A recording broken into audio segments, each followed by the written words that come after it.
This is the 5th episode of Primary School, a podcast about New York's 2025 mayoral primary focused on the issues that matter most to students and young people. I'm Eli Miller.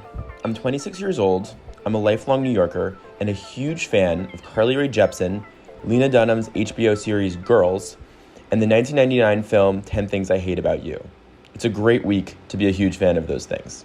Our guest today, Tom Fox, has been working in planning and advocacy for New York City's waterfront for almost 5 decades.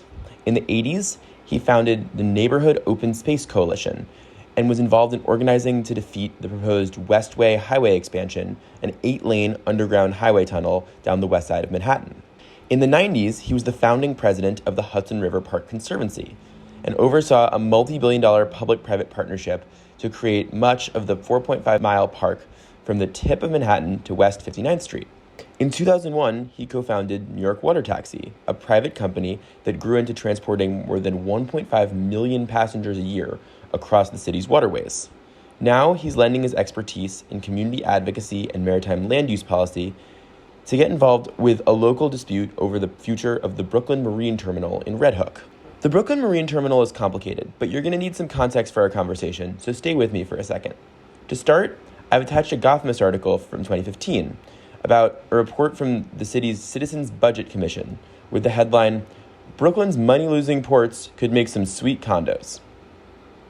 That was 2015. In 2023, Mayor Eric Adams announced that the Port Authority of New York and New Jersey had come to a deal to hand over the Brooklyn Marine Terminal to New York City's Economic Development Corporation, the EDC. As Tom will explain, the EDC has a long history with taking over and transforming waterfront land. Most recently, in the 2010s, they were involved in transforming Brooklyn Bridge Park and constructing high-rises with thousands of new housing units right above it. They announced plans to do something similar here, rezoning half of the Brooklyn Marine Terminal lot for 9,000 units of new market-rate housing. 25% of this would be designated as affordable under the current laws, although that gets complicated quickly.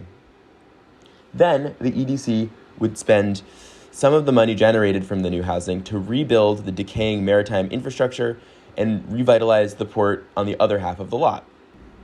This plan has run into a lot of community pushback.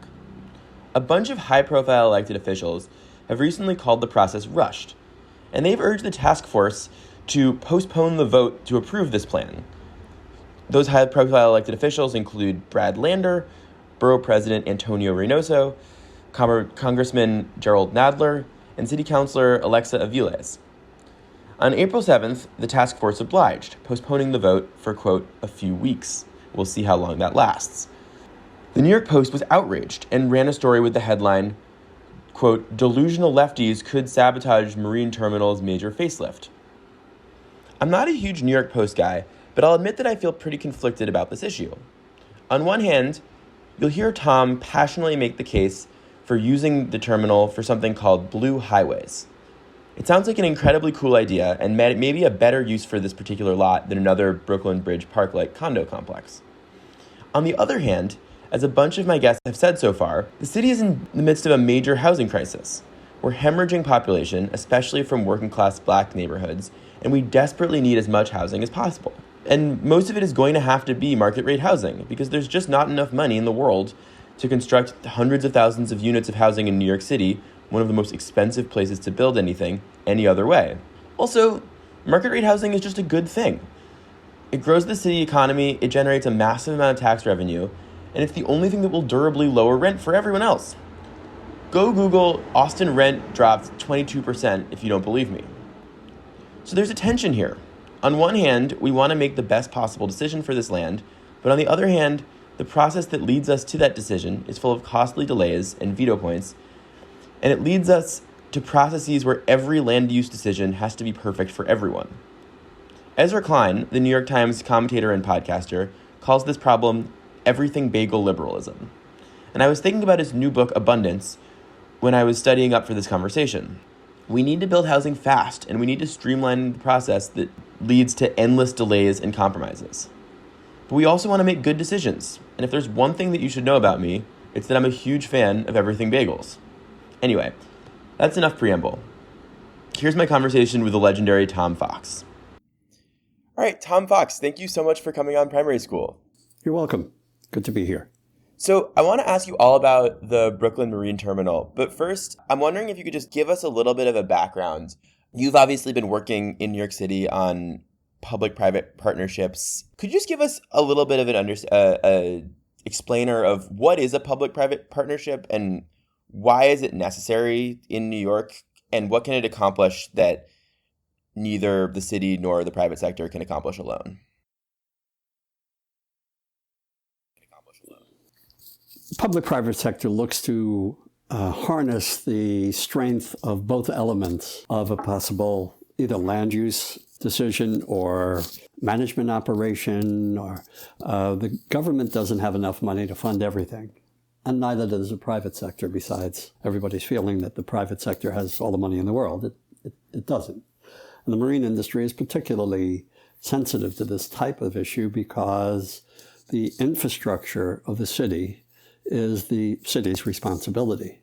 So if you have piers to either accept or transport goods, for example, whose responsibility is it to take care of the pier that's owned by the public? The public, perhaps. Piers are very expensive. The water is a very unforgiving environment. One example of something that went unintended consequences. In 1972, we passed the Clean Water Act. And we built sewage treatment plants all over the country and wonderfully cleaned up the majority of our waterways, even though many of them are still in trouble, like the Hudson. Well, if the city takes care of the infrastructure, then the operator can find private financing to capitalize the cranes or warehousing or storage facilities, logistics facilities, cold storage facilities, whatever it is that goes on top of the pier to either receive or transport goods. So that's an example of using private capital and public capital to together do something that's critically important for the city's infrastructure, economy, and environment in the future. But neither one of those entities can do it by themselves. So we get more bang for the public buck, and we get private investment spread further because it's being matched by a public investment. Right. And so tell me a little bit about why these waterfront areas have become such desirable locations for housing and other mixed-use development in the past 20, 30 years. You like looking at the water? Totally. Yeah, okay. There you go. You've answered your own question. Right. Okay. So maybe my question is why in 30 years and not all the time? All the time, we had a viable maritime industry. New York City was created by the maritime industry. Henry Hudson didn't come in on the A train. This natural harbor that we have is one of the best natural harbors in the world. You've got the Raritan, the Passaic, the Hudson, Neversink, all coming out of this mouth of the Hudson. So our harbor is a deep harbor. Our harbor is a rich harbor that it has many tributaries running off of it. You can get to the Long Island Sound, now that they blew out Hell's Gate, which used to be a maritime obstacle to getting out to Long Island Sound and further north. So in the beginning, we were receiving transshipments from Europe and sending back raw materials, raw good lumber. They ran out of lumber after they deforested England and Scotland and Ireland, and they needed our trees, for example. Then the ditch, DeWitt Clinton's Folly, cutting a canal from Albany to Lake Ontario. Opened in 1843, created the Great Wall of Brooklyn, which is brick structures that ran from where the Con Edison plant is now at Wallabout Bray, where Brooklyn Navy Yard is, all the way around to Red Hook, solid wall of brick structures that received goods from the Great Lakes. So grain and iron ore, and then transshipped it again the other way, across the ocean, up or down the coast. So the second wave of maritime commerce came in. World War I, World War II, 85% of the personnel and materials that left for the European theater left from New York Harbor. They would say before midnight, you would see ships lined up from the Verrazano Bridge to past the George Washington Bridge. And they would head out in the middle of the night to go across the Atlantic, probably 10 of them being sunk on the way over. U-boats sunk a total of 270 ships just in the Caribbean area. Anything leaving the Atlantic was a very dangerous place to be. But then after World War II, a new invention came in. Steam helped us. You know, when sail turned to steam, sail was, everybody went to the east side because the prevailing westerly winds wouldn't let you dock on the west side. Once steam power was invented, that changed the whole scheme of the city's maritime industry, and the west side became incredibly important. Then another change in technology, air transport by jet, changed the world, because why would you fly to New York, take a ship from New York 7 days to get to Europe when you could fly there? The Caribbean, why would they sail all the way down to Miami when they could just fly you to Miami and leave from Miami? So all the passenger ships left from Miami, and for the European, what is there? The Queen Mary II does it occasionally now, just for a giggle. The other thing that happened, containerization was invented in 1956. First container ship could dock on the west side. After that, they got too big. So the Port Authority of New York, New Jersey moved all the containerization to Port Newark, Port Elizabeth, Howland Hook, Bayonne, New Jersey, the marine terminal at Bayonne. Everything went west. Why? Because there's highways, there's a railroad, and there's an airport. So you got Newark Airport bringing things in, you've got the railroads distributing things north and south, and you got the highways directly adjacent to it, the New Jersey Turnpike and such. So it's ideal for containerization, large, big, and that was done to stop pilferage. When I was a kid, you could walk down the street and some guy on the corner would have his car trunk popped open selling, 47 pairs of pants that fell off the back of a truck, and they came from the longshoremen who ripped off, one for you, one, two for me. So that stopped that whole thing. The waterfront went into disrepair. Starting in 1970, the city powers that be decided to fill in the river. So they were going to fill in the Hudson River from Battery Park City all the way up to 36th Street and build 3 million square feet more of Manhattan on top of the landfill and put a superhighway underneath it. 8-lane, $2.4 billion highway with exits at 42nd Street and 34th Street, 14th Street, Canal Street, and, big vent shafts, and it was all underground, all under the landfill. Well, environmentalists such as I fought for 10 years, and we beat 3 presidents, 2 governors, and 2 mayors. And as they say in New York Westway, which was the name of the project, sleeps with the fishes. What do you do afterwards? We got all these abandoned piers. The Department of Ports and Terminals was disbanded in 1986. In 1991, the Economic Development Corporation took over as our maritime steward. So all the waterfront became their domain. They don't know bupkis about waterfront or maritime, but they do know a lot about housing. So since then, I was part of the party that converted the West Side into Hudson River Park.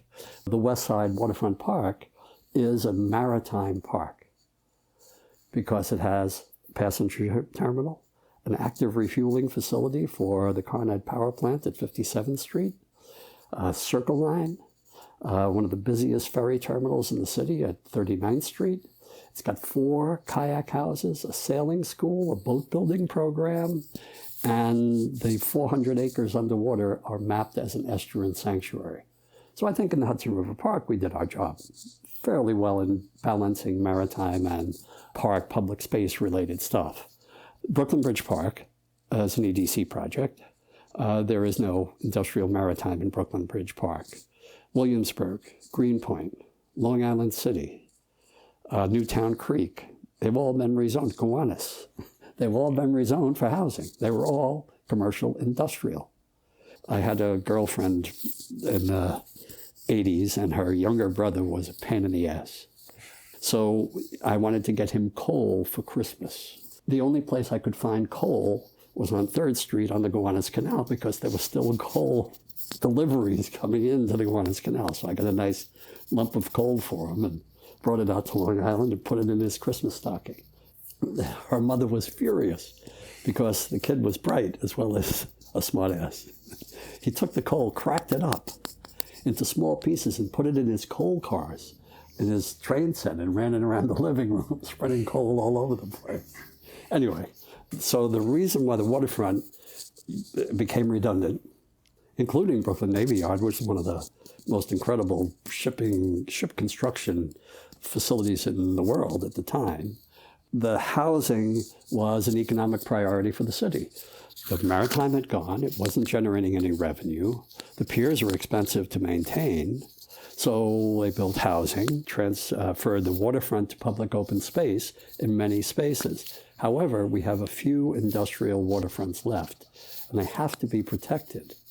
And that's where we come to this current dilemma, right? Which is a proposal to create housing to save maritime. Right. So, and you can edit all this chatter because I go totally, on forever. But I'm going to keep it in. It's all great. What you've outlined here is that on one hand, for economic reasons, maritime is waning in its importance and it's no longer profitable in most of its, I mean, obviously there's exceptions, but it is not, it's not no longer profitable. It is profitable if there's a public-private partnership. If the city maintains, repairs, and upgrades its maritime infrastructure so the private sector can invest in the mobile assets that are required to make it work. Right.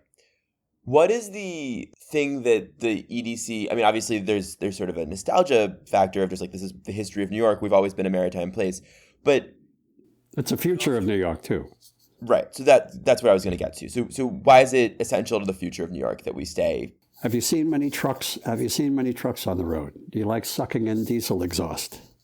Are you happy with the way New York City streets are clogged with delivery trucks and stuff?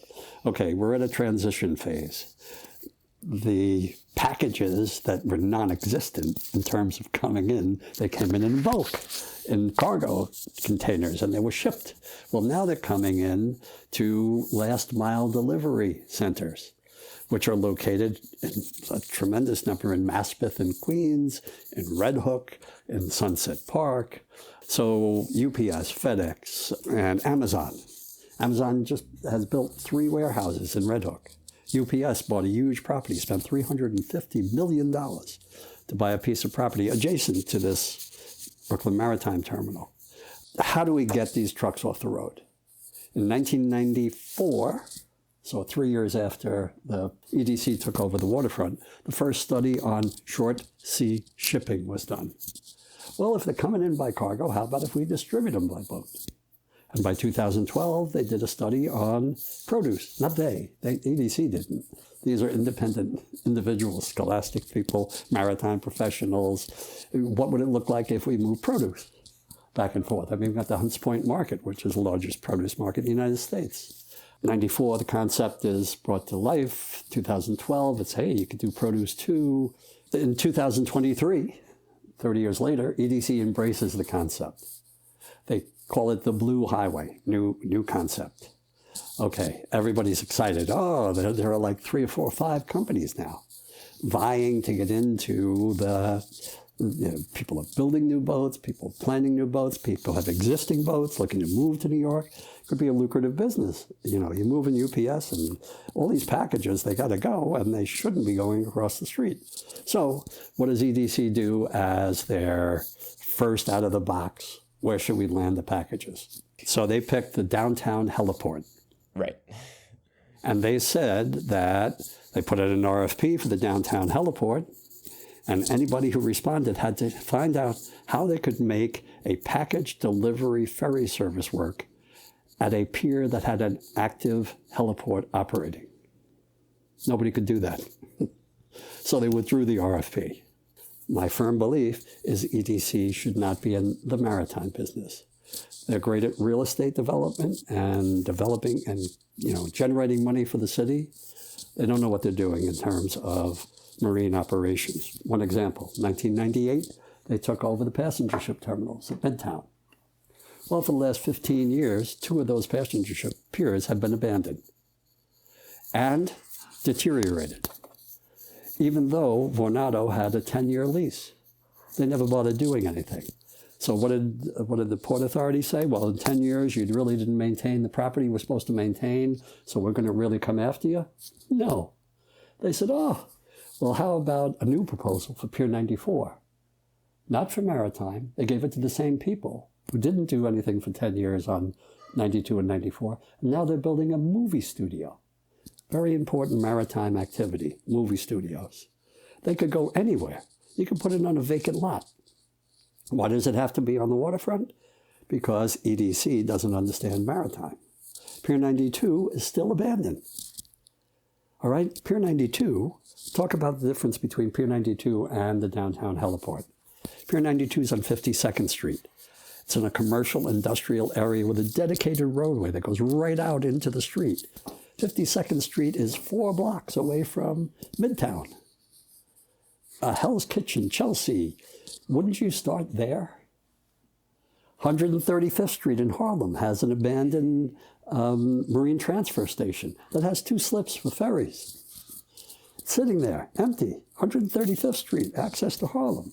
So BMT, I believe, should be the hub for this blue highway system, because the containers coming into New Jersey are transferred by barge, believe it or not, to Pier 10 in Brooklyn. And then they're put on trucks to bring through the city.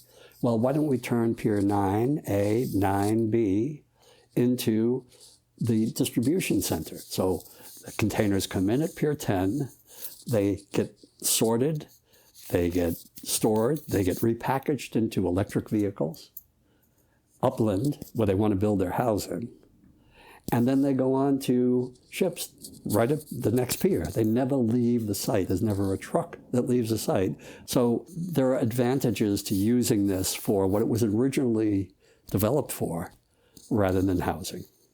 Right.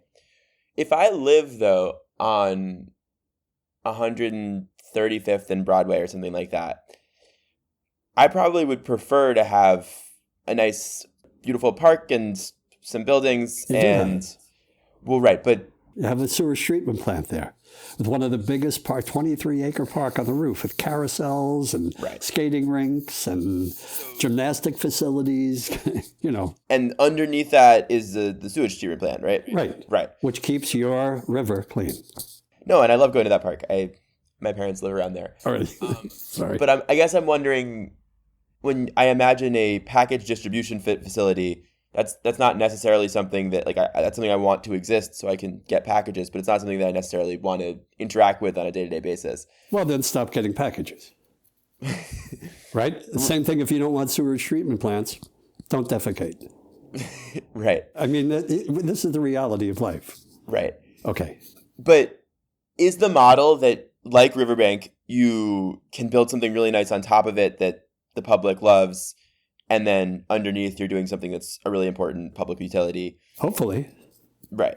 I mean, that was the uniqueness of, if you could get infrastructure like that everywhere that serves a multiple function, we'd be very lucky human beings. The existing marine transfer station right next to that facility is sitting there empty. It's there. It's got a roadway that goes over the highway into Harlem. Why wouldn't you use that existing structure that's not used for anything right now to take all those trucks that are coming from Brooklyn, going through Lower Manhattan, up the west side to your house on 135th and Broadway? Why wouldn't you just drop them off on 132nd and the waterfront and have an electric vehicle or a bicycle? It's hilly up there. But still, an electric vehicle or an electric bicycle with a container on the back, come to your home and deliver it. I think it's a much more civilized, sensible, sustainable way to do things. Right. But so let me ask you that question. In addition to it being more civilized and sustainable, it also sounds like if you had that infrastructure, it'd be cheaper, right? Yes, exactly. If it's obviously, I understand why in our current society, if something costs a lot of money to do or doesn't pay for itself, even if it's good for other reasons, it's hard to get done. But what you're proposing sounds like capitalism, the free market should take care of this. What are the obstacles? The free market can't operate unless you have a base to operate from. So you can't build a building unless you have the land to build it on. You can't operate a boat unless you have a pier to operate it from. So the free market system can work from public infrastructure, but the public has to have the infrastructure. The public is saying we have to sacrifice the integrity of the infrastructure to save it. Let's sell half of it to save the other. Let's cut our right hand off so our left hand will be able to function in the future, which is absurd. If you develop the entire thing as a maritime support system, we have, you know where boats in the New York City go to get repaired? The Jersey Shore, Connecticut, Massachusetts. We don't have any boat yards in New York City. They're gone. Right. What are the tools you have as either just a concerned citizen or as a, expert in this field? I read that this is not going forward in its current plan. They're going back. They're reevaluating. Surprise. So, surprise on one hand, because you're a veteran at putting sand in the gears of these ambitious... making good things happen. Right. That's what I'd like to... those that would not like to see good thing happen say I'm putting sand in the gears, but I see myself, and I'll stop after this, as a grain of sand in an oyster. Okay. Annoying enough to cause the oyster to respond. Right. And it responds by coating it with a secretion that creates a pearl. That's beautiful. I believe that the grain of sand can become the pearl. That's my interpretation of being the grain of sand. Right. So I'm wondering what the legal rules of engagement are that allow you to do that. So like, obviously, there are no rules. But like, if I wrote a letter, I don't think they'd take it very seriously. That's unfortunate. What allows? Is it just you build up enough political momentum and then elected officials like your NOSO step in, or is it that... I only came in. I sit on the board. I serve. I have a number of hats for this funny little head I have. And one of them is I'm on the executive committee of the City Club of New York, which is probably one of the oldest, if not the oldest, civic organization of the city. 1893 we were started. And good government, responsible government, transparent government. What we're seeing here is not transparency. We were called in by the local neighborhood folks. Ever since I've been a green guerrilla working in the South Bronx or Lower East Side, technical assistant is always what I've seen myself as being. I have information. Information is power. You have a problem. I can share my information with you, but you got to use it, or it's useless. I think that the social aspect of public participation is critical because you get together with your neighbors and you find out they think the same thing is a problem. Public participation peaked in the 80s. And then the government found out how to deal with it. Yes, we'll listen to you, but here's what they're doing in Brooklyn. We're going to give you 10 months to decide what happens to 122 acres of the city. No problem. We can all come to an agreement in 10 months. What did it take on the West Side? Maybe 5 years. What does it take how well did it work at Penn Station using this? We're going to use a state authority to run right through things. Well, they just bailed out of Penn Station after 5 years of trying it. There are lots of tools they can use, but they don't all work. And there's a lot of, we're going to do this. And that's great because they have the bully pulpit that can send out mayoral press releases, etc. But we the people on the other side who are affected. And the local communities in Red Hook and Cobble Hill, Carroll Gardens, reached out to the City Club and said, there's this juggernaut coming through. Public participation, let's build a task force. We'll pick 24 people. We'll tell you who they are. We'll tell you what they represent. And we'll say this represents everybody. Then we'll say, here's the plan for the waterfront. You can do anything you want as long as you put 9,000 units of housing on the site. Yeah, it's not public participation. Public participation is, here's a blank map. Here are our goals. What do you think we should do to implement those goals? That's public participation. Right. You can see their perspective, though, which is that... Sure, let's rush through. Yeah. Well, I think I know what to do. And if you don't like it, I think it sounds like Trump. I know what should be good for you. You should deal with it. And if you have a problem, you'll get over it. Don't worry about it. Right. Okay. But on the flip side, there are these sort of issues where local versus municipal versus state have sort of conflicting issues and it could be the case that it's really important for the city and the state to build market rate housing in Red Hook. Yes, definitely critical. So you can see an active container port and watch people move cargo back and forth on the waterfront with the Statue of Liberty in the distance. It is a blinding priority for the city. Market rate housing. We definitely need more rich people here. Okay. Well, this might be a place where... Let's take it from there. Because, for better or worse, that is sort of where I'm at. I think that... Okay, if you like it, that's cool. Put them in your neighborhood. 9,000 units. Where do you live? Where would you like to live? So right now I'm in South Slope, and I actually live right next to a lot called, it was a linen company, Arrow Linen. They're trying to, for years they've been trying to build not even that tall of a building, like a 7-story building. And the local neighborhood here is really up in arms about it. These signs that say housing, not high rises, which I think is sort of... Yeah, I can understand that.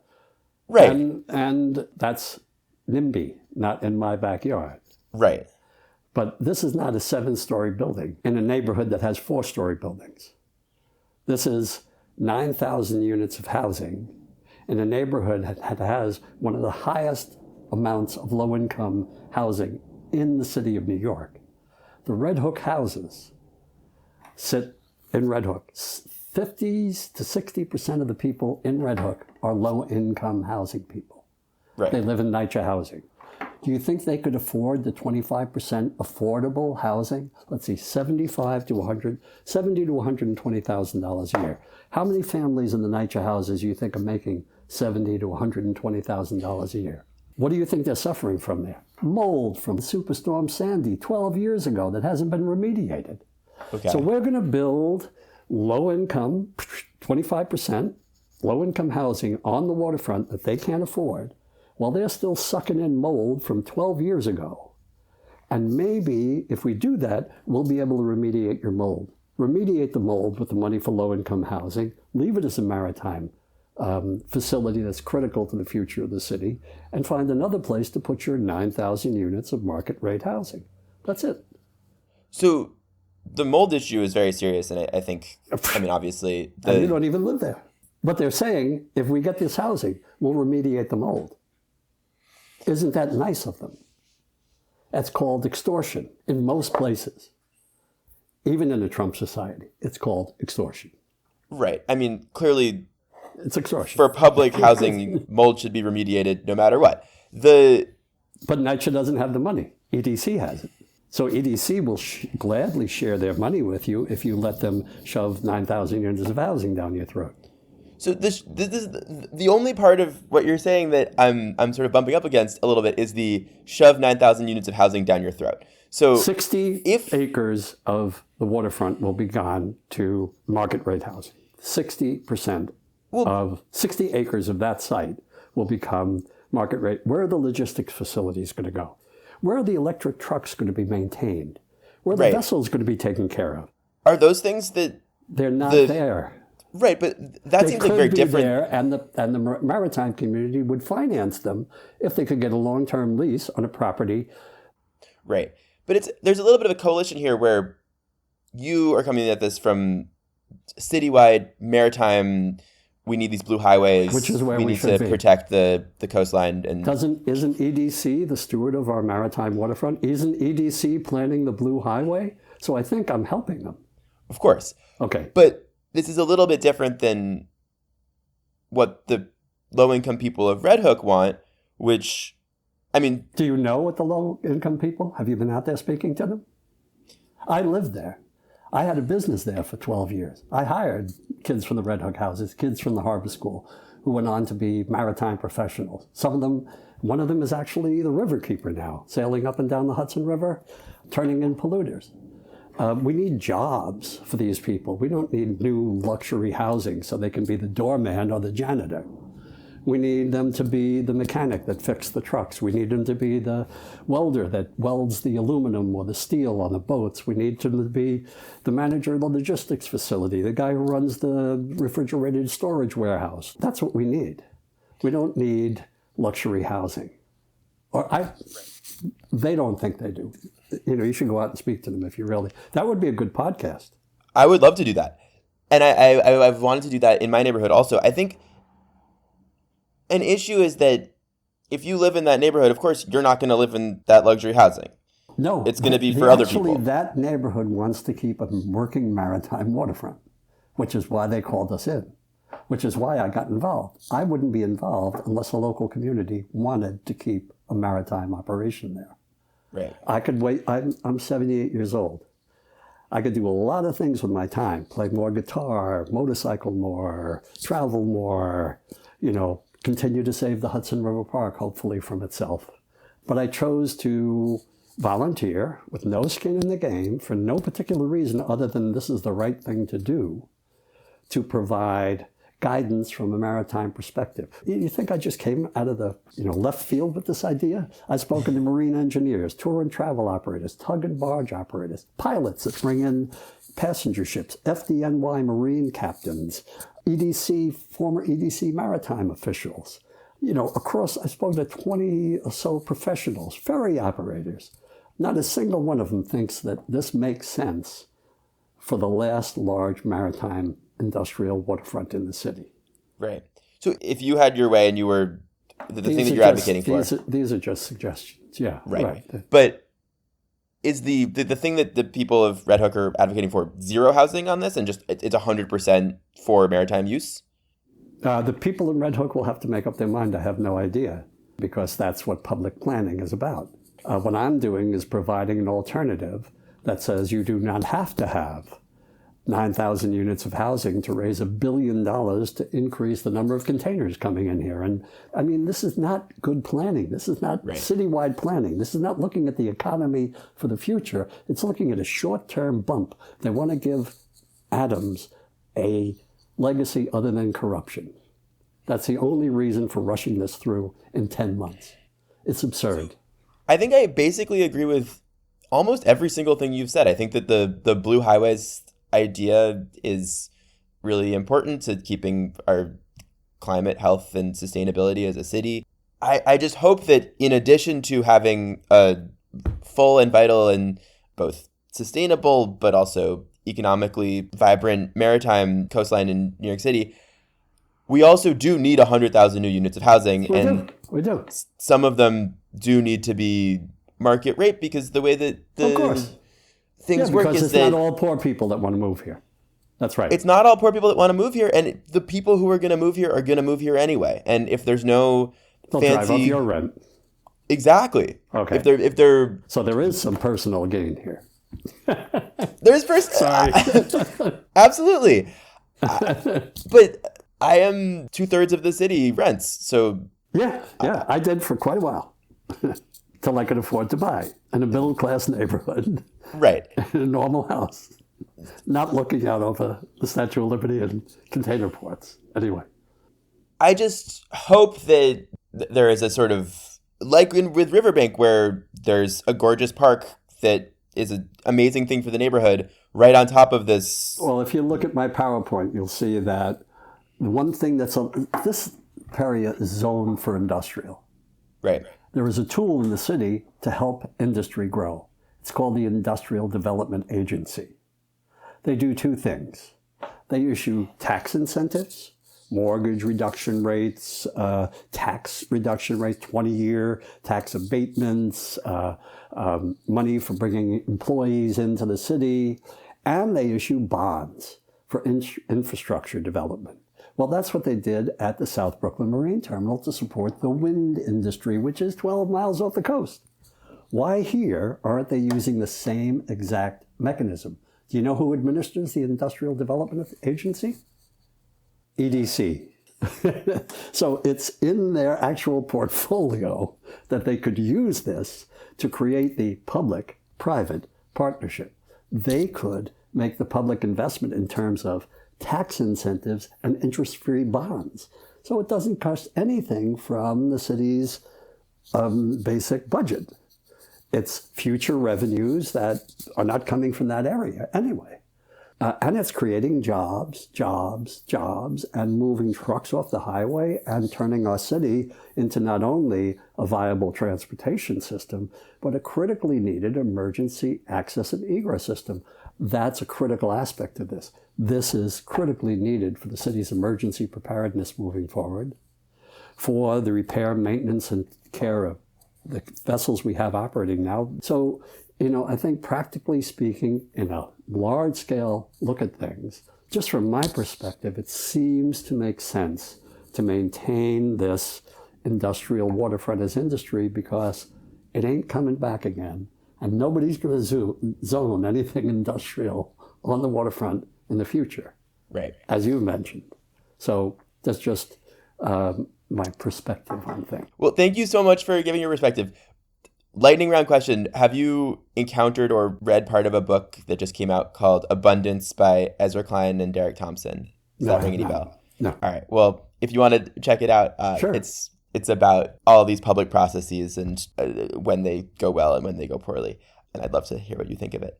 Right. But for now, thank you so much for coming on the show. I really appreciate it. And it's just so great to... Sorry to be a little contentious, but... No, that's exactly what we love. I'm an advocate. Really appreciate your time. Thank you so much.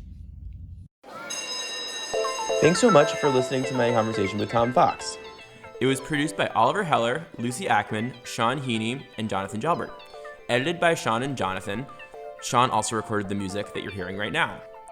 Our cover art was by Charlotte Heller. On our next episode, I'm taking a little break, but you'll hear from some other people on the team. We're going to talk to someone who's running for mayor. I won't say who, but it's definitely not who you're thinking of. In the meantime, you can follow us at Primary School NYC on Instagram. Our YouTube channel is called Primary School Podcast, and you can listen to us there or wherever else you listen to podcasts. Thanks so much for listening. The election is on June 24th.